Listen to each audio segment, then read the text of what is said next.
Everyone, welcome back to our channel Chandra's home world. ಇವತ್ತಿನ ವಿಡಿಯೋದಲ್ಲಿ ohm ಆರ್ಗನೈಸೇಷನ್ಗೆ ಸಂಬಂಧಪಟ್ಟಿರುವಂತಹ ಕೆಲವೊಂದು ಟಿಪ್ಸ್ನ ಶೇರ್ ಮಾಡ್ತಾ ಇದ್ದೀನಿ. ಬೆಳಗ್ಗೆ ಮಾಡುವಂತಹ ಈ 11 ಕೆಲಸಗಳಿಂದ ದಿನ ಪೂರ್ತಿ ಮನೆ ಆರ್ಗನೈಸಿಂಗ್ ಆಗಿ ಇರುತ್ತೆ. ಹಾಗಾದರೆ ನಾನು ಶೇರ್ ಮಾಡ್ತಾ ಇರುವಂತಹ ಓಮ್ ಆರ್ಗನೈಸೇಷನ್ ಟಿಪ್ಸ್ ಯಾವುದು, ಯಾವ್ಯಾವ ರೀತಿ ಇರುತ್ತೆ ಅಂತೆಲ್ಲನೂ ನೋಡೋಕ್ಕಿಂತ ಮುಂಚೆ ನೀವೇನಾದರೂ ನಮ್ಮ ಚಾನಲ್ನ ಫಸ್ಟ್ ಟೈಮ್ ವಿಸಿಟ್ ಮಾಡ್ತಾ ಇದ್ರೆ ನಮ್ಮ ಚಾನಲ್ನಲ್ಲಿ ಕ್ಲೀನಿಂಗ್ ಇರ್ಬೋದು, ಆರ್ಗನೈಸೇಷನ್ ಇರ್ಬೋದು, ಹೋಮ್ ಮೇಕಿಂಗ್ಗೆ ಸಂಬಂಧಪಟ್ಟಿರುವಂಥ ರಿಲೇಟೆಡ್ ವೀಡಿಯೋಸ್ನ ಶೇರ್ ಮಾಡ್ತಾ ಇರ್ತೀನಿ. ನಿಮಗೇನಾದರೂ ಈ ಒಂದು ಕಂಟೆಂಟ್ ಇಷ್ಟ ಆಗುತ್ತೆ ಅನ್ನೋದಾದರೆ ಆದಷ್ಟು ಸಬ್ಸ್ಕ್ರೈಬ್ ಮಾಡಿಕೊಂಡು ಪಕ್ಕದಲ್ಲಿರುವಂಥ ಬೆಲ್ ಐಕನ್ನ ಕ್ಲಿಕ್ ಮಾಡಿ. ಬೆಲ್ ಐಕನ್ ಕ್ಲಿಕ್ ಮಾಡಿ ಆಲ್ ಆಪ್ಷನ್ ಕ್ಲಿಕ್ ಮಾಡಿದಾಗ ನಾನು ಹಾಕಿರುವಂಥ ಪ್ರತಿಯೊಂದು ವಿಡಿಯೋ ನೋಟಿಫಿಕೇಶನ್ ನಿಮಗೆ ಬರುತ್ತೆ. ನೀವೇ ಮಿಸ್ ಆಗದಿರ ಎಲ್ಲ ವೀಡಿಯೋಸ್ನ ಕೂಡ ಫಸ್ಟ್ ನೋಡ್ಬೋದು. Without delay let start the video. First ನೋಡ್ತಿದ್ದೀರಲ್ವಾ, ಸೋಫಾ ಸುತ್ತಮುತ್ತ ಕೂಡ ಕ್ಲೀನ್ ಮಾಡೋದಕ್ಕೋಸ್ಕರ ಸೋಫಾನ ಸ್ವಲ್ಪ ಮುಂದೆ ಸರಿಸಿದ್ದೀವಿ. ಸೋಫಾನ ಸರಿಸ್ಬಿಟ್ಟು ಇಲ್ಲೆಲ್ಲ ಕೂಡ ಕ್ಲೀನ್ ಮಾಡಿದ ಆಗಿದೆ. ಜಸ್ಟ್ ನಾನು ಆರ್ಗನೈಸೇಷನ್ ಬಗ್ಗೆ ಮಾತ್ರನೇ ಈ ಒಂದು ವಿಡಿಯೋದಲ್ಲಿ ಶೇರ್ ಮಾಡ್ತಾ ಇರೋದ್ರಿಂದ ಎಲ್ಲದನ್ನ ಡೀಟೇಲ್ ಆಗಿ ತೋರಿಸ್ತಾ ಇಲ್ಲ. ಕ್ಲೀನ್ ಮಾಡಿರೋ ಅಂಥದ್ದೆಲ್ಲ ಡೀಟೇಲ್ ಆಗಿ ತೋರಿಸ್ತಾ ಇಲ್ಲ. ಸೋಫಾ ಸುತ್ತಮುತ್ತ ಕೂಡ ನೀಟಾಗಿ ಒರೆಸಿದ ಆದಮೇಲೆ ಅದು ಪೂರ್ತಿ ಒಣಗಕ್ಕೆ ಬಿಟ್ಟಿದ್ದೀವಿ. ಪೂರ್ತಿ ಡ್ರೈ ಆದಮೇಲೆ ಈಗ ನಾನು ವಿಡಿಯೋದಲ್ಲಿ ತೋರಿಸ್ದಂಗೆ ಸೋಫಾನ ಕರೆಕ್ಟಾಗಿ ಆರ್ಗನೈಸ್ ಮಾಡ್ತಾ ಇದ್ದೀವಿ. ಫಸ್ಟು ಅದರ ಜಾಗಕ್ಕೆ ಅದನ್ನು ನೀಟಾಗಿ ಸೆಟ್ ಮಾಡಿದ ಆದಮೇಲೆ ಕೆಲವೊಂದು ಕ್ಲೀನಿಂಗ್ಸ್ ಕೂಡ ಇರುತ್ತೆ. ಅದ್ರ ಜೊತೆಗೆ ಸೆಂಟರ್ ಟೇಬಲ್ ಸೆಟ್ ಮಾಡೋವಂಥದ್ದು ವೀಕ್ಲಿ 1 or 2 ಟೈಮ್ಸ್ ಆದರೂ ಕೂಡ ಈ ರೀತಿ ಸೋಫಾ ಇರ್ಬೋದು, ದಿವಾನ್ಸ್ ಇರ್ಬೋದು, ಎಲ್ಲದನ್ನು ಮುಂದಕ್ಕೆ ಸರಿಸಿ ಹಿಂದೆ ಇರೋ ಅಂಥದ್ದನ್ನೆಲ್ಲ ಕೂಡ ಒಂದ್ಸರಿ ನೀಟಾಗಿ ಕ್ಲೀನ್ ಮಾಡೋ ಅಂಥದ್ದಾದರೆ ಸಣ್ಣ ಸಣ್ಣ ಸೊಳ್ಳೆಗಳೆಲ್ಲ ಏನಿರುತ್ತೆ ಅದೆಲ್ಲ ಕಡೆ ಕೂಡ ಸ್ಪ್ರೆಡ್ ಆಗದಿರ ಇರುತ್ತೆ. ಅಂದರೆ ಗೂಡುಗಳೆಲ್ಲ ಕಟ್ಕೊಂಡು ಬ್ಯಾಕ್ ಸೈಡ್ ಎಲ್ಲ ಕೂಡ ಸಣ್ಣ ಸಣ್ಣ ಇರುವೆಗಳು, ಸೊಳ್ಳೆಗಳೆಲ್ಲ ಬರ್ತಿರುತ್ತೆ ಅಲ್ವಾ, ಅದೆಲ್ಲ ಕೂಡ ಅವಾಯ್ಡ್ ಆಗುತ್ತೆ. ಈಗ 1 by 1 ಎಲ್ಲದನ್ನು ಕೂಡ ಜೋಡಿಸ್ತಾ ಇದ್ದೀನಿ. ಫಸ್ಟಿಗೆ ನಾನು ಒಂದು ಕಾರ್ನರಲ್ಲಿ ಇಂಡೋರ್ ಪ್ಲಾಂಟ್ನ ಇಟ್ಟಿದ್ದೀನಿ. ಈಗಾಗಲೇ ತುಂಬ ವೀಡಿಯೋಸಲ್ಲಿ ಕೂಡ ಶೇರ್ ಮಾಡಿದ್ದೀನಿ. ನಾರ್ಮಲಾಗಿ ಈ ರೀತಿ ಚೇಂಜಸ್ ಮಾಡಿದಾಗನೇ ಬ್ಯಾಕ್ ಸೈಡ್ ಇರುವಂಥ ವಿಂಡೋ ಇರ್ಬೋದು, ಸೋಫಾಸ್ ಇರ್ಬೋದು, ಎಲ್ಲದನ್ನು ಕೂಡ ಕ್ಲೀನ್ ಮಾಡ್ಕೊಳ್ತಾ ಇರ್ತೀವಿ. ಬಟ್ ಆಗಲೇ ಹೇಳ್ದಂಗೆ ಜಸ್ಟ್ ಆರ್ಗನೈಸೇಷನ್ ಮಾತನ್ನೇ ಶೇರ್ ಮಾಡ್ತಾ ಇದ್ದೀನಿ. ಇಲ್ಲಿ ನೋಡ್ತಾ ಇದ್ದೀರಲ್ವಾ, ಪಿಲ್ಲೋ ಕವರು.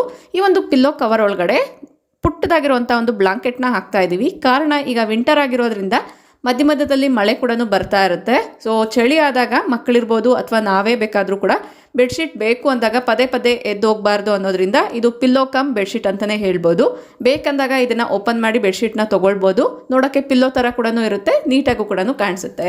ಸೋಫಾನ ನೀಟಾಗಿ ಆರ್ಗನೈಸ್ ಮಾಡಿದಾದ್ಮೇಲೆ ಈಗ ನಾನು ಸೆಂಟರ್ ಟೇಬಲ್ನ ಆರ್ಗನೈಸ್ ಮಾಡ್ತಾ ಇದ್ದೀನಿ. ಈ ಒಂದು ಸೆಂಟರ್ ಟೇಬಲ್ ಮೇಲೆ ನ್ಯೂಸ್ ಪೇಪರ್ಸ್ ಎಲ್ಲ ಇಡ್ತಾ ಇರ್ತೀವಲ್ವಾ, ಇದನ್ನು ಆಗಾಗ ಒಂದ್ಸರಿ ತೆಗೆದ್ಬಿಟ್ಟು ಎಲ್ಲದನ್ನ ವೈಪ್ ಮಾಡಿಬಿಟ್ಟು ಈಗ ಎಲ್ಲದನ್ನ 1 by 1 ಜೋಡಿಸ್ತಾ ಇದ್ದೀನಿ. ಈ ರೀತಿ ಜೋಡಿಸಿದಾದ್ಮೇಲೆ ಟೇಬಲ್ ಮೇಲೆ ಕೂಡ ಸ್ವಲ್ಪ ಎಸೆನ್ಷಿಯಲ್ ಆಯಿಲ್ ಮಿಕ್ಸ್ ಮಾಡಿರುವಂಥ ಲಿಕ್ವಿಡ್ನ ಯೂಸ್ ಮಾಡಿಕೊಂಡು ವೈಪ್ ಮಾಡಿದಾದ್ಮೇಲೆ ಈಗ ನಾನು ಯಥಾ ಪ್ರಕಾರ ಎಲ್ಲದನ್ನ ಸೆಟ್ ಮಾಡಿಕೊಂಡು ಜೋಡಿಸ್ಕೊಳ್ತಾ ಇದ್ದೀನಿ. ಈಗ ನೀವು ನೋಡ್ತಾ ಇರೋವಂಥ ಪ್ಲಾಂಟ್ ಬಂದು ಬ್ಯಾಂಬೂ ಪ್ಲಾಂಟು. ಇದು ಚೆನ್ನಾಗಿ ಬೆಳಿಬೇಕು ಅಂದರೆ ಆಗಾಗ ನೀರು ಚೇಂಜ್ ಮಾಡ್ತಾ ಇರಬೇಕಾಗತ್ತೆ. ಮತ್ತು ಈ ಒಂದು ಸೀಸನಲ್ಲಿ ಅಂದರೆ ವಿಂಟರ್ ಸೀಸನಲ್ಲಿ ತುಂಬ ಚೆನ್ನಾಗಿ ಗ್ರೋ ಆಗುತ್ತೆ. ಇದನ್ನು ತುಂಬ ಜಾಸ್ತಿ ಬಿಸಿಲಲ್ಲೂ ಇಡಬಾರ್ದು, ಹಂಗಂತ ನೆರಳಲ್ಲಿ ಕೂಡ ಇಡಬಾರ್ದು. ಸ್ವಲ್ಪ ತಣ್ಣಗಿರುವಂಥ ಪ್ಲೇಸಲ್ಲಿ ಬೆಳಕು ಬೀಳೋ ರೀತಿಯಲ್ಲೇ ಇಡಬೇಕಾಗತ್ತೆ. ನೋಡಿ, ಈ ರೀತಿಯಾಗಿ ಸೆಟ್ ಮಾಡ್ಕೊಂಡಿದ್ದೀನಿ. ಬೆಳಗ್ಗೆನೇ ಈ ರೀತಿ ಆರ್ಗನೈಸ್ ಮಾಡಿಬಿಟ್ರೆ ನೋಡೋಕ್ಕೂ ಕೂಡ ನೀಟಾಗಿರುತ್ತೆ. ಸಡನ್ನಾಗಿ ಯಾರಾದರೂ ಬಂದು ಕೂತ್ಕೊಂಡಾಗ ಅಥವಾ ಪೇಪರ್ ಓದೋಕ್ಕೆ ನಾವೇ ಕೂತ್ಕೊಂಡ್ರು ಕೂಡ ತುಂಬ ಕಂಫರ್ಟಬಲ್ ಆಗು ಕೂಡ ಇರುತ್ತೆ. ಪದೇ ಪದೇ ಎದ್ದು ಚೇಂಜ್ ಮಾಡೋದಕ್ಕಿಂತ ಒಂದ್ಸರಿ ನೀಟಾಗಿ ಸೆಟ್ ಮಾಡಿದ್ರೇ ಬೆಟರು.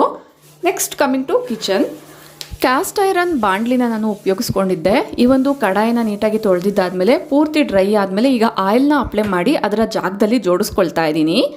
ನೈಟಲ್ಲಿ ನಾವು ಏನೇನು ವೆಸಲ್ಸ್ನೆಲ್ಲ ವಾಶ್ ಮಾಡಿ ಇಟ್ಟಿರ್ತೀವಿ ಅದು ಟಬ್ ತುಂಬ ಇರುತ್ತೆ ಅಲ್ವಾ, ಅದನ್ನು ಕ್ವಿಕ್ಕಾಗಿ ನಾವು ಆರ್ಗನೈಸ್ ಮಾಡಿಬಿಟ್ರೆ ಅಡುಗೆ ಮನೆ ಎಲ್ಲ ಕೂಡ ಖಾಲಿಯಾಗಿರುತ್ತೆ. ಕೆಲಸ ಮಾಡ್ಕೊಳ್ಳೋಕ್ಕೂ ಕೂಡ ತುಂಬ ಈಸಿ ಆಗುತ್ತೆ. ಪದೇ ಪದೇ ಬೇಕಾಗಿರುವಂಥ ಎಲ್ಲ ಪಾತ್ರೆನೂ ಹುಡ್ಕೋ ಅವಶ್ಯಕತೆ ಇರಲ್ಲ. ಅದಕ್ಕೋಸ್ಕರ ನಾನು ಎಲ್ಲ ಪಾತ್ರೆಗಳನ್ನ ಕೂಡ ಈ ರೀತಿ ತೆಗೆದು ಯಾವ್ಯಾವ ರ್ಯಾಕಲ್ಲಿ ಇಡಬೇಕೋ ಆ ಒಂದು ಕ್ಯಾಬಿನೆಟ್ಸ್ ಹತ್ರ ಇರುವಂಥ ಕೌಂಟರ್ ಮೇಲೆ ಇಟ್ಕೊಳ್ತಾ ಇದ್ದೀನಿ.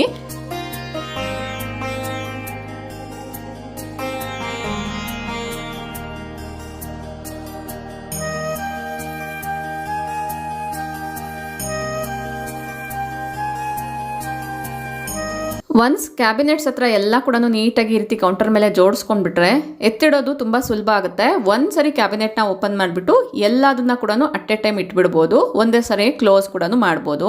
ಇಲ್ಲಿ ಅಬ್ಸರ್ವ್ ಮಾಡ್ತಾ ಇರ್ಬೋದು, ಪ್ಲೇಟ್ಸ್ ಎಲ್ಲ ಕೂಡ ಈ ರೀತಿ ಒಂದ್ಸರಿ ಓಪನ್ ಮಾಡಿಬಿಟ್ಟು ಅದರಲ್ಲಿ ಇಡಬೇಕಾಗಿರುವಂಥದ್ದೆಲ್ಲ ಕೂಡ ಇಟ್ಬಿಟ್ಟು ಈಸಿಯಾಗಿ ಕ್ಲೋಸ್ ಮಾಡ್ಬೋದು. ನೀವು ಕೂಡ ಇದೇ ಥರ ಮಾಡ್ತೀರಾ? ಕಮೆಂಟ್ ಮಾಡಿ ತಿಳಿಸಿ. ನೆಕ್ಸ್ಟು, ಈ ಒಂದು ವಿಂಟರ್ ಸೀಸನಲ್ಲಿ ಮೊಸರು ಮಾಡಬೇಕು ಅನ್ನೋದಾದರೆ ಒಂದು ದೊಡ್ಡ ಟಾಸ್ಕ್ ಅಂತಲೇ ಹೇಳ್ಬೋದು. ಯೂಶುವಲಿ ನೈಟಲ್ಲೇ ಎಪ್ಪಾಕ್ಬಿಟ್ಟು ಮೊಸರು ಮಾಡೋಕ್ಕೆ ಇಡ್ತಾ ಇರ್ತಾರೆ. ಬಟ್ ನಮ್ಮ ಮನೆಯಲ್ಲಿ ಲಂಚ್ ಟೈಮ್ಗೆ ನಾವು ಮೊಸರನ್ನ ಯೂಸ್ ಮಾಡೋದ್ರಿಂದ ನೈಟಲ್ಲೇ ಮೊಸರನ್ನ ಸೆಟ್ ಮಾಡೋಕ್ಕೆ ಇಟ್ಬಿಟ್ರೆ ಹುಳಿ ಬರುತ್ತೆ ಅನ್ನೋದ್ರಿಂದ ಬೆಳಗಿನ ಜಾವ ಈ ರೀತಿ ಹಾಲನ್ನ ಕಾಯಿಸ್ಬಿಟ್ಟು ಮೊಸರು ಮಾಡೋಕ್ಕೆ ಸ್ವಲ್ಪ ಹಾಕ್ಬಿಟ್ಟು ಸೆಟ್ ಮಾಡೋಕ್ಕೆ ಇಡ್ತಾ ಇರ್ತೀನಿ. ಸೊ ಈಗ ಇಲ್ಲಿ ನೀವು ಅಬ್ಸರ್ವ್ ಮಾಡ್ಬೋದು, ಹಾಲನ್ನ ಕಾಯಿಸೋಕ್ಕೆ ಇಟ್ಟಿದ್ದೆ ಅಲ್ವಾ. ಸೊ ಲಾಸ್ಟ್ ಡೇ ಹಾಲು ಏನಿರುತ್ತೆ ಆ ಒಂದು ಹಾಲನ್ನ ಉಪಯೋಗಿಸ್ಕೊಂಡು ಮೊಸರು ಮಾಡ್ತಾ ಇರ್ತೀನಿ. ತುಂಬ ಜನ ಕಮೆಂಟ್ ಮಾಡ್ತಿರ್ತೀರಾ ಹಾಲು ಅಂತ ನಾನು ಉಚ್ಚಾರಣೆ ಮಾಡಿದಾಗ ಸ್ವಲ್ಪ ಪ್ರೊನೌನ್ಸೇಷನ್ ರಾಂಗ್ ಇದೆ ನೋಡ್ಕೊಳ್ಳಿ ಅಂತ. ಆದಷ್ಟು ನಾನು ಟ್ರೈ ಮಾಡ್ತಾ ಇದ್ದೀನಿ. ಈಗ ಹಾಲು ಸ್ವಲ್ಪ ಉಗುರು ಬೆಚ್ಚಗಿದೆ, ಇದರಲ್ಲಿ ಹಾಕ್ಬಿಟ್ಟು ನಾನು ಮೈಕ್ರೋವೇವ್ನ ಪ್ರೀ ಹೀಟ್ ಮಾಡೋಕ್ಕೆ ಇಡ್ತಾ ಇದ್ದೀನಿ. ಯಾಕಂದರೆ ವಿಂಟರ್ ಸೀಸನ್ ಆಗಿರೋದ್ರಿಂದ ಥಂಡಿಗೆ ಬೇಗ ಮೊಸರು ಸೆಟ್ ಆಗಲ್ಲ ಅನ್ನೋದಕ್ಕೋಸ್ಕರ ಮೊದಲು ನಾನು ಈ ಒಂದು ಮೊಸರನ್ನ ಇಡೋದಕ್ಕೋಸ್ಕರ ಮೈಕ್ರೋವೇವ್ನ ಪ್ರೀ ಹೀಟ್ ಮಾಡೋಕ್ಕೆ ಇಟ್ಟಿದ್ದೀನಿ. ನೋಡ್ತಾ ಇರ್ಬೋದು ತುಂಬ ತಣ್ಣಗೆ ಇರುತ್ತೆ, ತಣ್ಣಗಿರುವಂಥ ಗಾಳಿ, ವೆದರ್ ಕೂಡ ಸ್ವಲ್ಪ ಮೋಡ ಇರೋದ್ರಿಂದ ಬೇಗ ಮೊಸರು ಸೆಟ್ ಆಗಲ್ಲ. ಅದಕ್ಕೋಸ್ಕರ ನಾನು ಮೈಕ್ರೋವೇವ್ನ ಪ್ರೀ ಹೀಟ್ ಮಾಡೋಕ್ಕೆ ಇಟ್ಟಿದ್ದೀನಿ. ಮೈಕ್ರೋವೇವ್ ಇಲ್ಲ ಅಂತ ಅಂದವರು ಬಿಸಿ ಪಾತ್ರೆ ಮೇಲೆ ಅಂದರೆ ನೀರು ಕಾಯಿಸಿರುವಂಥ ಪಾತ್ರೆ ಮೇಲೆ ಒಂದು ಪ್ಲೇಟ್ನ ಕವರ್ ಮಾಡಿಬಿಟ್ಟು ನಾನು ವಿಡಿಯೋದಲ್ಲಿ ತೋರಿಸ್ತಾ ಇದ್ದೆನಲ್ಲ ಈ ರೀತಿ ಪಾಟ್ನ ನೀವು ಅದ್ರ ಮೇಲೆ ಇಡ್ಬೋದು. ನಾನು ಮೈಕ್ರೋವೇವ್ ಇರೋದ್ರಿಂದ ಮೈಕ್ರೋವೇವಲ್ಲೇ ಇಟ್ಟಿದ್ದೀನಿ. ನೆಕ್ಸ್ಟು ಡೈಲಿ ಕೂಡ ವಾಷಿಂಗ್ ಮಿಷಿನ್ಗೆ ಬಟ್ಟೆ ಹಾಕ್ತಿರ್ತೀವಲ್ವ, ಕ್ವಿಕ್ಕಾಗಿ ನಾವು ವಾಷಿಂಗ್ ಮಿಷಿನಲ್ಲಿ ಬಟ್ಟೆ ಹಾಕಬೇಕು ಅನ್ನೋದಾದರೆ ವಾಷಿಂಗ್ ಮಿಷಿನಲ್ಲಿ ಹಾಕುವಂಥ ಡಿಟರ್ಜೆಂಟ್ನ ಕರೆಕ್ಟಾಗಿ ಆರ್ಗನೈಸ್ ಮಾಡ್ಕೊಂಡಿರಬೇಕು. ಇಲ್ಲಿ ನೋಡ್ತಾ ಇರುವಂಥದ್ದು ಬೋರಿಕ್ ಆ್ಯಸಿಡು, ಇದು ಕ್ಲೀನಿಂಗ್ ಸೋಡಾ, ಇದೆಲ್ಲ ಕೂಡ ನಾವು ವಾಷಿಂಗ್ ಮಿಷಿನಲ್ಲಿ ಬಟ್ಟೆ ವಾಶ್ ಮಾಡಬೇಕಾದ್ರೆ ಯೂಸ್ ಮಾಡ್ತಿರ್ತೀನಿ. ವಾಷಿಂಗ್ ಮಿಷಿನ್ ಕ್ಲೀನ್ ಮಾಡೋದಕ್ಕೋಸ್ಕರ ಕೂಡ ಯೂಸ್ ಮಾಡ್ತಿರ್ತೀನಿ. ಕಂಫರ್ಟ್ ಇರ್ಬೋದು, ಫ್ಯಾಬ್ರಿಕ್ ವೈಟ್ನರ್ ಇರ್ಬೋದು, ಎಲ್ಲದನ್ನ ಜೋಡಿಸ್ಕೊಳ್ತಾ ಇದ್ದೀನಿ. ಅದೇ ಥರ ನಾರ್ಮಲ್ ಆಗಿ ಕ್ಲೀನಿಂಗ್ ಬ್ರಷ್ ಅಂತ ಒಂದು ಉಪಯೋಗಿಸ್ತಿರ್ತೀವಲ್ವ, ಅದನ್ನು ಕೂಡ ನೀಟಾಗಿ ಇಟ್ಕೊಳ್ತಾ ಇದ್ದೀನಿ. ನೆಕ್ಸ್ಟು ನಾನು ಡಿಟರ್ಜೆಂಟ್ ಲಿಕ್ವಿಡ್ನ ಬಲ್ಕ್ ಕ್ವಾಂಟಿಟಿಯಲ್ಲಿ ತೊಗೊಳ್ತಾ ಇರ್ತೀನಿ. ಅಂದರೆ ಪೌಚಸಲ್ಲಿ ತೊಗೊಳ್ತಾ ಇರ್ತೀನಿ. 2 ಲೀಟರು, 3 ಲೀಟರು, 4 ಲೀಟರು ಈ ರೀತಿ ಕ್ವಾಂಟಿಟಿಯಲ್ಲಿ ತೊಗೊಳ್ತಾ ಇರ್ತೀನಿ. ಈ ಒಂದು ಕಂಟೈನರ್ಗೆ ಒಂದ್ಸರಿ ಖಾಲಿ ಆದಮೇಲೆ ನೀಟಾಗಿ ಅದರಲ್ಲಿ ರೀಫಿಲ್ ಮಾಡಿಕೊಂಡು ಈ ರೀತಿ ಸುತ್ತಮುತ್ತ ಕೂಡ ಒಂದು ಬಟ್ಟೆಯಿಂದ ಒರೆಸಿ ನೀಟಾಗಿ ಆ ಒಂದು ಬಾಸ್ಕೆಟಲ್ಲಿ ಜೋಡಿಸಿ ಇಟ್ಕೊಳ್ತೀನಿ. ಅದೇ ಥರ ಪೌಡರ್ಸ್ನ ಕೂಡ ಉಪಯೋಗಿಸ್ತಿರ್ತೀವಲ್ವ, ಹ್ಯಾಂಡ್ ವಾಶ್ ಮಾಡೋಕ್ಕೆಲ್ಲ ಕೂಡ ಪೌಡರ್ನ ಕೂಡ ಅಷ್ಟೇ ನಾನು ಈ ರೀತಿಯಾಗಿ ಒಂದು ಬಾಕ್ಸಲ್ಲಿ ಹಾಕಿ ಇಟ್ಕೊಂಡಿರ್ತೀನಿ. ಸ್ಪೂನ್ ಕೂಡ ಇರೋದ್ರಿಂದ ಕಂಫರ್ಟಬಲ್ ಆಗಿ ನಾವು ತೆಗೆದು ಯೂಸ್ ಮಾಡ್ಕೊಳ್ಬೋದು ಅನ್ನೋದ್ರಿಂದ ಈ ರೀತಿ ಸೆಟ್ ಮಾಡಿ ಆರ್ಗನೈಸ್ ಮಾಡಿ ಇಟ್ಕೊಂಡಿದ್ರೆ ಬಟ್ಟೆಗಳನ್ನ ವಾಷಿಂಗ್ ಮಿಷಿನ್ಗೆ ಹಾಕಬೇಕು ಅಂದಾಗ ಕ್ವಿಕ್ಕಾಗಿ ಹಾಕ್ಬಿಡ್ಬೋದು. ಬೆಳಗಿನ ಜಾವನೇ ನಾವು ಬಟ್ಟೆನ ವಾಶ್ಗೆ ಹಾಕ್ಬಿಟ್ರೆ ಬೇಗನೆ ವಾಶ್ ಆಗಿಬಿಡುತ್ತೆ ಅಲ್ವಾ.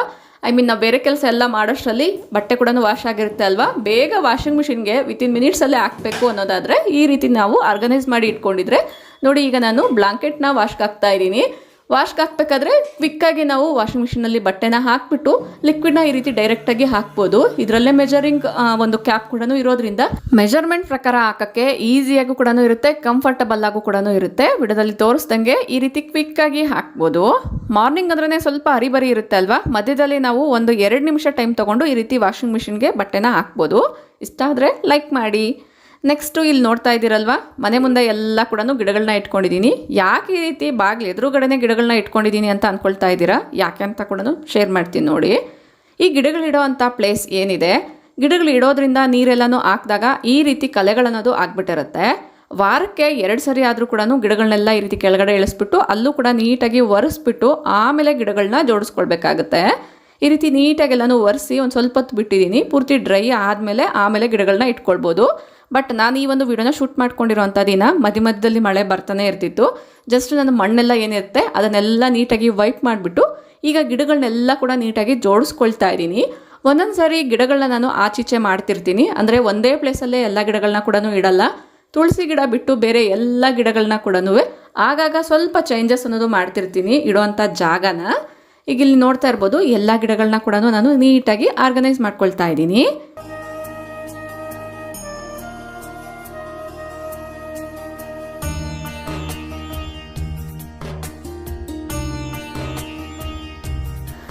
ನೋಡ್ತಿದ್ದೀರಲ್ಲ, ಎಲ್ಲ ಗಿಡಗಳನ್ನ ನೀಟಾಗಿ ಜೋಡಿಸ್ಕೊಂಡು ಸೆಟ್ ಮಾಡಿದಾದ್ಮೇಲೆ ಈ ರೀತಿಯಾಗಿ ಕಾಣಿಸ್ತಾ ಇದೆ. ಒಂದೊಂದು ಸರಿ ಒಂದೊಂದು ರೀತಿಯಾಗಿರುವಂಥ ಗಿಡಗಳನ್ನ ನಾನು ಚೇಂಜಸ್ ಮಾಡ್ಕೊಳ್ತಾ ಇರ್ತೀನಿ. ಈಗ ನೋಡ್ತಾ ಇರೋಂಥದ್ದೆಲ್ಲ ಕೂಡ ಪಾಟ್ಸಲ್ಲಿ ಇಟ್ಟಿರುವಂಥ ಗಿಡಗಳು, ಮಣ್ಣಲ್ಲಿ ನೆಟ್ಟಿರುವಂಥ ಗಿಡಗಳು. ಇದೇ ಥರ ನಾನು ಕಿಟಕಿಯಲ್ಲಿ ಕೆಲವೊಂದು ನೀರಲ್ಲಿ ಬೆಳೆಸಿರುವಂಥ ಗಿಡಗಳನ್ನ ಕೂಡ ಇಟ್ಕೊಂಡಿರ್ತೀನಿ. ಒಂದೇ ದಿನ ಎಲ್ಲದನ್ನ ಮಾಡೋಕ್ಕೆ ಹೋಗಲ್ಲ, ಟೈಮ್ ನೋಡಿಕೊಂಡು ಒಂದೊಂದು ದಿನ ಒಂದೊಂದು ರೀತಿಯಾಗಿರುವಂಥ ಕೆಲಸಗಳನ್ನ ಸೆಟ್ ಮಾಡ್ಕೊಳ್ತಾ ಇರ್ತೀನಿ. ನೆಕ್ಸ್ಟು ಟಿ ವಿ ಯೂನಿಟ್ ಹತ್ರ ಕೂಡ ಕೆಲವೊಂದು ಆರ್ಗನೈಸೇಷನ್ ಮಾಡೋಣ ಅಂತ 2 ದಿನಕ್ಕೊಂದ್ಸರಿ ಈ ಟಿ ವಿ ಯೂನಿಟ್ ಹತ್ರ ಒರೆಸಲೇಬೇಕಾಗುತ್ತೆ. ಎಲ್ಲದನ್ನ ಕೂಡ ನೀಟಾಗಿ ಕ್ಲೀನ್ ಮಾಡಿ ಇಟ್ಕೊಂಡಿದ್ದೀನಿ. ಈಗ ಎಲ್ಲದನ್ನ ಕೂಡ ಆರ್ಗನೈಸ್ ಮಾಡಬೇಕು ಅಷ್ಟೇ. ಈಗಾಗಲೇ ತುಂಬ ಜನ ನೋಡೇ ಇರ್ತೀರಾ ಟಿ ವಿ ಯೂನಿಟ್ ಹತ್ರ ನಾನು ಯಾವ ರೀತಿ ಆರ್ಗನೈಸ್ ಮಾಡಿದ್ದೀನಿ ಅಂತ.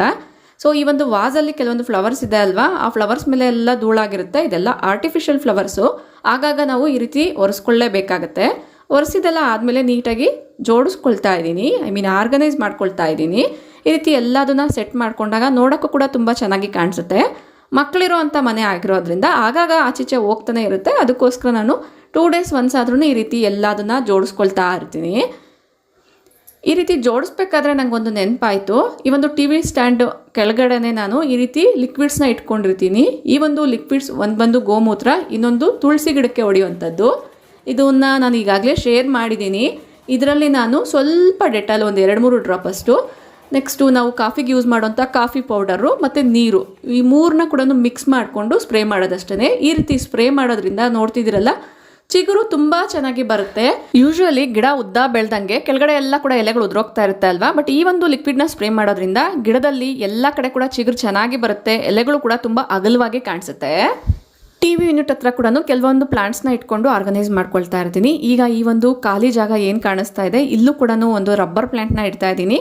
ಪ್ರತಿ ಸಲ ಕೂಡ ಒಂದೇ ಪ್ಲಾಂಟ್ ಇರಲ್ಲ, ಆಗಾಗ ಚೇಂಜ್ ಮಾಡ್ತಾನೆ ಇರ್ತೀನಿ. ನೆಕ್ಸ್ಟ್ ಲಿವಿಂಗ್ ಏರಿಯಾದಲ್ಲಿ ಕೆಲವೊಂದು ಏರಿಯಾಸ್ ಇರುತ್ತೆ, ಕೆಲವೊಂದು ಕಾರ್ನರ್ಸ್ ಇರ್ಬೋದು, ಕೆಲವೊಂದು ಪಾಯಿಂಟೆಡ್ ಏರಿಯಾಸ್ ಏನಿರುತ್ತೆ ಅಲ್ಲಿ ನಾನು ಪ್ರತಿನಿತ್ಯ ಕೂಡ ಕ್ಲೀನ್ ಮಾಡ್ಕೊಳ್ತಾ ಇರ್ತೀನಿ. ಸೊ ತಂದಿದ್ದ ಕೂಡಲೇ ಇಮ್ಮಿಡಿಯೇಟಾಗಿ ಎಲ್ಲೋ ಒಂದು ಕಡೆ ಏನೋ ಒಂದು ಇಟ್ಬಿಡ್ತಾ ಇರ್ತೀವಿ, ಮಕ್ಕಳಿರ್ಬೋದು ಅಥವಾ ನಾವೇನಾದ್ರು ತೊಗೊಂಡು ಬಂದಾಗ ಅದನ್ನು ಸಡನ್ನಾಗಿ ಬೇರೆ ಕಡೆ ಇಡಬೇಕು ಅನ್ನೋದಾದರೆ ಎಲ್ಲ ಒಂದು ಪ್ಲೇಸಲ್ಲಿ ಈ ರೀತಿಯಾಗಿ ಮೆಸ್ಸಿಯಾಗಿ ಇಟ್ಕೊಳ್ತಾ ಇರ್ತೀವಿ. ಆ ಮೆಸ್ಸಿಯಾಗಿರುವಂಥ ಪ್ಲೇಸ್ನ ಕೂಡ ಈ ರೀತಿ ಸೆಟ್ ಮಾಡಿಕೊಂಡು ಡಿಕ್ಲಟರ್ ಮಾಡಿ ನೀಟಾಗಿ ಆರ್ಗನೈಸ್ ಮಾಡ್ಕೊಳ್ಬೇಕಾಗುತ್ತೆ.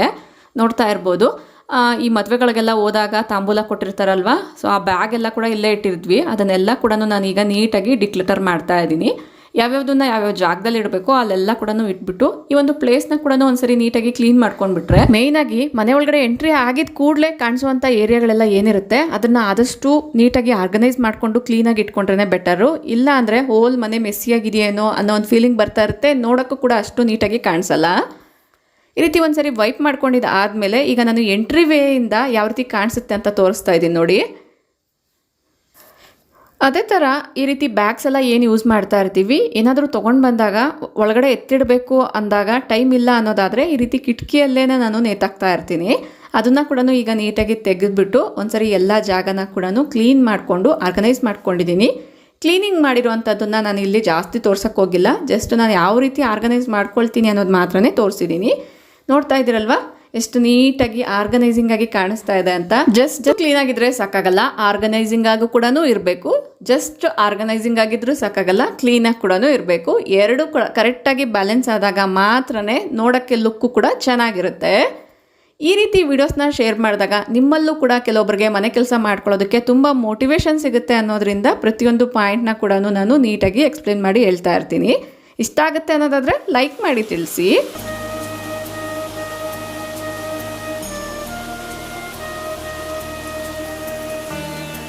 ಬೆಳಗಿನ ಜಾವನೇ ಮಳೆ ಬೀಳಬೇಕಾದ್ರೆ ಮನೆ ಕೂಡ ನೀಟಾಗಿದ್ದರೆ ಆ ಒಂದು ವಾತಾವರಣ ಏನಿರುತ್ತೆ ತುಂಬ ಪ್ರಶಾಂತವಾಗಿರುತ್ತೆ. ಬಟ್ ಮನೆ ಏನಾದರೂ ಮೆಸ್ಸಿಯಾಗಿತ್ತು ಅಂತ ಅನಿಸಿದ್ರೆ ತುಂಬ ಬೋರಿಂಗ್ ಆಗ್ತಾ ಇರುತ್ತೆ, ಕೆಲಸ ಮಾಡೋಕ್ಕೂ ಕೂಡ ಬಾಡಿ ಆ್ಯಕ್ಟಿವ್ ಆಗಿರಲ್ಲ ಈ ಒಂದು ವೆದರಿಂದ ಕೂಡ. ನೆಕ್ಸ್ಟು ಬೆಡ್ರೂಮು ಕೂಡ ನೀಟಾಗಿ ಆರ್ಗನೈಸಿಂಗ್ ಆಗಿ ಇರಬೇಕು ಅಂದರೆ ಮೇಯ್ನಾಗಿ ಪಾಯಿಂಟ್ ಮಾಡಬೇಕಾಗಿರುವಂಥದ್ದು ಬೆಡ್ನ ಸೆಟ್ ಮಾಡುವಂಥದ್ದು ಇರ್ಬೋದು ಅಥವಾ ಬೆಡ್ಶೀಟ್ ಚೇಂಜ್ ಮಾಡುವಂಥ ದಿನ ಆದರೆ ಕರೆಕ್ಟಾಗಿ ಬೆಡ್ಶೀಟ್ ಚೇಂಜ್ ಮಾಡುವಂಥದ್ದು ಇರ್ಬೋದು. ಫಸ್ಟಿಗೆ ಬೆಡ್ನ ಸೆಟ್ ಮಾಡ್ಕೊಂಡಿದ್ದು ಆದಮೇಲೆ ನೆಕ್ಸ್ಟ್ ಕಮಿಂಗ್ ಟು ಬೆಡ್ ಪಕ್ಕದಲ್ಲಿರುವಂಥ ಬೆಡ್ ಸೈಡ್ ಟೇಬಲ್ಲು. ಇಲ್ಲೂ ಕೂಡ ಮಕ್ಕಳು ಅವ್ರದ್ದೇ ಆದಂಥ ಥಿಂಗ್ಸ್ನ ತರ್ತಾ ಇರ್ತಾರೆ, ನಾವು ಕೂಡ ಚಾರ್ಜರ್ಸ್ ಇರ್ಬೋದು, ವಾಟರ್ ಬಾಟಲ್ಸು, ಮೆಡಿಸಿನ್ಸು ಎಲ್ಲ ಕೂಡ ಇಲ್ಲಿ ಡಂಪ್ ಮಾಡ್ತಿರ್ತೀವಲ್ವ. ಜಸ್ಟ್ ಒಂದು 5 ನಿಮಿಷ ಟೈಮ್ ತಗೊಳುತ್ತೆ. ಇದೆಲ್ಲದನ್ನು ಕೂಡ ಡಿಕ್ಲಿಟರ್ ಮಾಡಿ ಅದರ ಜಾಗದಲ್ಲಿ ಜೋಡಿಸ್ಬಿಟ್ರೆ ಸಾಕಾಗುತ್ತೆ. ಎಲ್ಲದಕ್ಕೂ ಕೂಡ ಒಂದೊಂದು ಜಾಗನ ನಾವು ಫಿಕ್ಸ್ ಮಾಡಿ ಇಟ್ಕೊಂಡಿರೋದಾದರೆ ಮನೆ ಕ್ಲೀನಿಂಗು ಆರ್ಗನೈಸೇಷನ್ ಎರಡೂ ಕೂಡ ತುಂಬ ಸುಲಭ ಆಗುತ್ತೆ. ಇನ್ನು ಡೈಲಿ ಬೇಸ್ಡ್ ಮೇಲೆ ಈ ರೀತಿ ಅಭ್ಯಾಸಗಳನ್ನ ನಾವು ಇನ್ಕ್ಲೂಡ್ ಮಾಡ್ಕೊಳ್ಳೋದಾದರೆ ಡೀಪ್ ಕ್ಲೀನಿಂಗ್ ಅವಶ್ಯಕತೆ ಎಲ್ಲೂ ಕೂಡ ಬರಲ್ಲ. ಬೆಡ್ ಸೈಡ್ ಟೇಬಲ್ ಆದಮೇಲೆ ಮೇಯ್ನಾಗಿ ಬರುವಂಥದ್ದು ಸ್ಟಡಿ ಯೂನಿಟು. ಇಲ್ಲೂ ಕೂಡ ಕೆಲವೊಂದು ವಸ್ತುಗಳನ್ನೆಲ್ಲ ಕೂಡ ಈ ರೀತಿಯಾಗಿ ಮೆಸ್ಸಿಯಾಗಿ ಇಟ್ಟಿದ್ದೀವಿ, ಅದೆಲ್ಲದನ್ನು ಕೂಡ ಒಂದ್ಸರಿ ಸೆಟ್ ಮಾಡ್ಕೊಳ್ತಾ ಇದ್ದೀನಿ.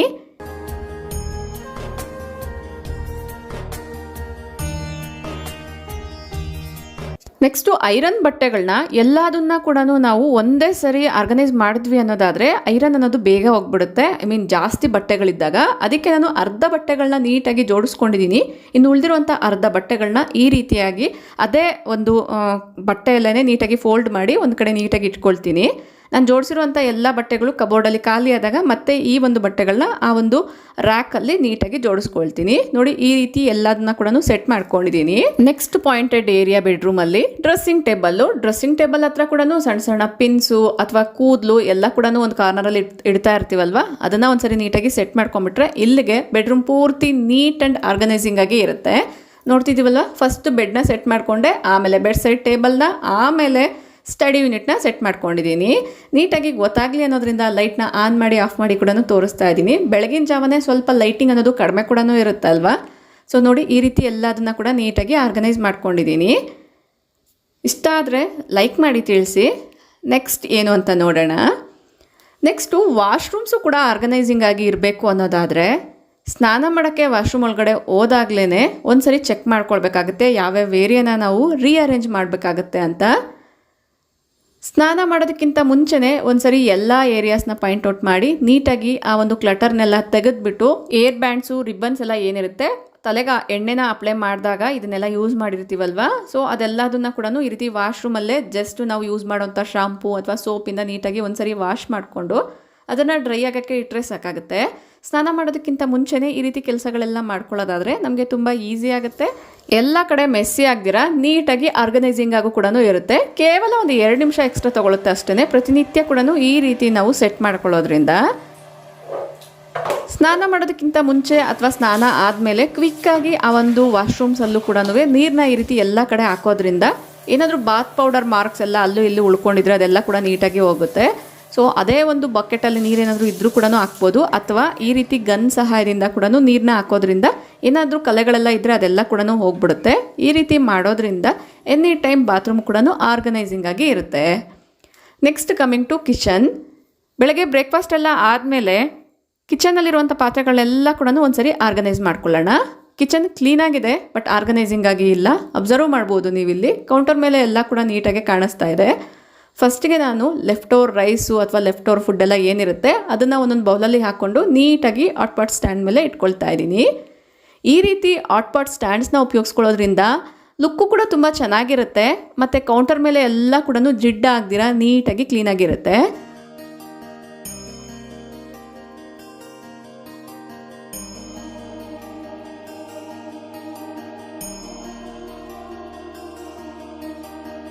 ಕ್ಲೀನಿಂಗೇ ಬೇರೆ, ಆರ್ಗನೈಸೇಷನ್ನೇ ಬೇರೆ. ಫಸ್ಟಿಗೆ ನಾವು ಕ್ಲೀನ್ ಮಾಡಬೇಕಾಗಿರುವಂಥ ಎಲ್ಲ ವೆಸಲ್ಸ್ನ ಸಿಂಕಲ್ಲಿ ಹಾಕ್ಬಿಟ್ಟು ಒಂದ್ಸರಿ ನಾವು ಕೌಂಟರ್ನ ವೈಪ್ ಮಾಡಿದ್ವಿ ಅನ್ನೋದಾದರೆ ಕಿಚನ್ ಆಲ್ಮೋಸ್ಟ್ ಎಲ್ಲ ಕೂಡ ನೀಟಾಗಿ ಕಾಣಿಸುತ್ತೆ. ಜಸ್ಟ್ ನಮಗೆ ಲಾಸ್ಟಲ್ಲಿ ಒಂದು ಕೆಲಸ ಮಾತ್ರ ಉಳ್ಕೊಂಡಿರುತ್ತೆ, ವೆಸಲ್ ಕ್ಲೀನಿಂಗು. ಅಫ್ಕೋರ್ಸ್ ಅದೇ ಒಂದು ದೊಡ್ಡ ಬಿಗ್ ಟಾಸ್ಕ್ ಅಂತಲೇ ಹೇಳ್ಬೋದು. ಬಟ್ ಆದರೂ ಕೂಡ ಕಿಚನ್ ಒಂದ್ಸರಿ ನೀಟಾಗಿ ಸೆಟ್ ಮಾಡ್ಕೊಂಡ್ವಿ ಅನ್ನೋದಾದರೆ ಬೇರೆ ಕೆಲಸನ ಮಾಡೋದಕ್ಕೆ ನಮಗೂ ಕೂಡ ಮೋಟಿವೇಶನ್ ಸಿಗುತ್ತೆ ಅಲ್ವಾ. ಸ್ಟವ್ನೆಲ್ಲ ಕೂಡ ಒಂದ್ಸರಿ ವೈಪ್ ಮಾಡ್ಕೊಳ್ತಾ ಇದ್ದೀನಿ.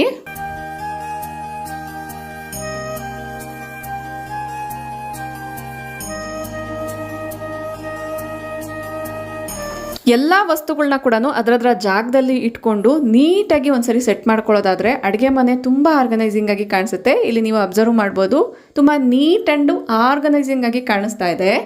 ಐ ಹೋಪ್ ಈ ಒಂದು ವಿಡಿಯೋ ನಿಮ್ಮೆಲ್ಲರಿಗೂ ಕೂಡ ಉಪಯೋಗ ಆಗುತ್ತೆ ಅನ್ನೋದ್ರಿಂದ ಶೇರ್ ಮಾಡಿದ್ದೀನಿ. ಈ ಒಂದು ವಿಡಿಯೋ ನೋಡಿರೋದ್ರಿಂದ ನಿಮಗೂ ಕೂಡ ಕ್ಲೀನಿಂಗ್ ಮೋಟಿವೇಶನ್ ಸಿಗ್ಬೋದು ಅಂತ ಅಂದ್ಕೊಂಡಿದ್ದೀನಿ.